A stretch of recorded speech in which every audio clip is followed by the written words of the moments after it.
na ramoro chumena mataka ko ni rawon ni biba na mataka ke misa mapo ni ana ni sambulu bida na sero gori sana ni chumena kina na ramoro chumai tunasele ni sambula oyo Mr. Ben Kelapa nama kikira ni biba mataka moni chikira borombu kama na ono kina liwa ena bula FM ambala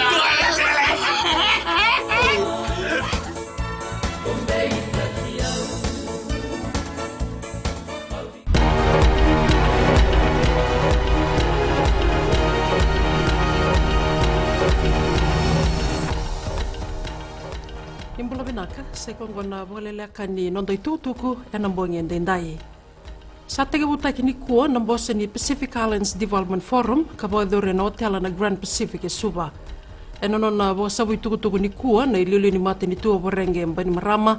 e bombimbita kana kerangan rebe merabe toko ni maina be mate ni tulele bena be se burubura membaleta na sasanga ni kena boluti na rebu sena be kaya kautamai na bebe saunin raki.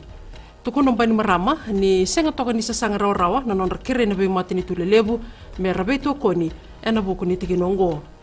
Me baka ni saboto nga be kiande tini katolo na madawa me bo dorikina na mbose ka embaleta na bebe saunin raki mai baranse tukuno bani marama ni senga ni dondono me ratoro baka mamanda na be mate ni tulelebu na sasanga me embaleta na wali ni be kaya kotamai na bebe saunin raki. Bunga beira na be na Pasifika hersa boga ile na non rabale ke na be kaya ratau kiana ena buku ni tumbu ni ala ni ua. Na maki me na tuba indo na ituba me embaleta na bebe saunin raki ni daba na mbose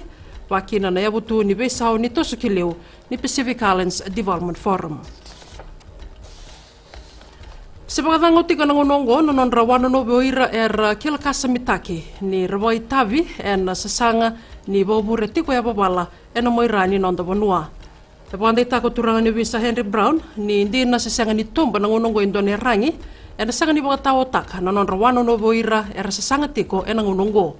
Ia bunga na leni bonua bagata kilati ko sona itukutuku kina tambana ni Bisa ka bukia sarti ko lebu na non radagaka en unonggo. Ya tege bu na bebe taki na buku ni tikinongo na bulo me karabesuki na irauta ni tini kaono na leo ni bonua. Pombauti ni tiku na sasanga na kia nangan rebe me bukanduri ndo na matini tu maira kadingo mitalanga na itukutuku ni soera sa bukatobo takatiko na kia na bayang ataki na rangi. Liu takatiko na tambana ni Bisa na bebe bangangai karato tu bunga talanga na leo ni mati balu ndo na rawasa nga bulu na kia na wili merbeto mani ya na dagadagongo.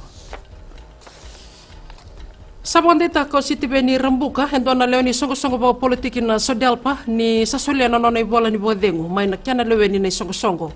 Tuko na Rambuka kina FBC News ni kuwa ni bogador na tiginongo merau ni rabogadengu kine so era leo ni songo.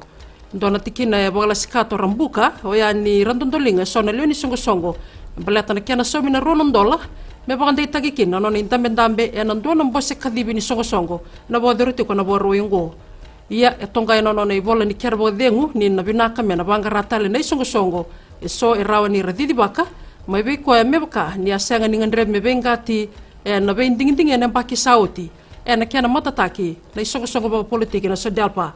ya la ki sulena no nei bola ni bola dengu Rambuka wana buni bola tunde ni songo opio tambe walu.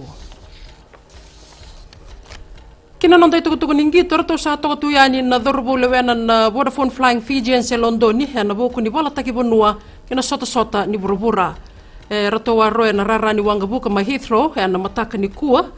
bayang atakan do na beng grabi borotaki ni berra ni rato wa bondo na mbasi ni ngole kina non rato kiamba rauta ni dona ya wa na rara ni wanga buka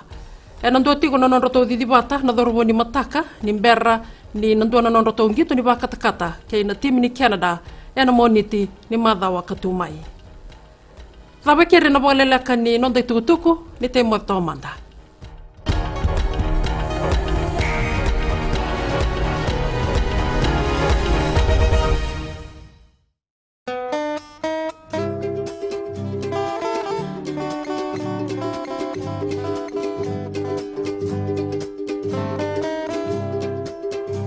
Yoni borong tu mai na Radio Fiji 1 totoka tunan raki na ngona ni ko andi takini yoni nando ba tu mai nanda ngono go me do ben na ruwa na ngo pinga rabi na single ni ko Ni sambula vinaka, oya wana ikamana langi. Nama kia wana vi mataka, maina ziwa kina rua, ina vi singalevu, maina moniti kina warumbuka, ina Radio Fiji 1, nando mai viti wangani vi anianu.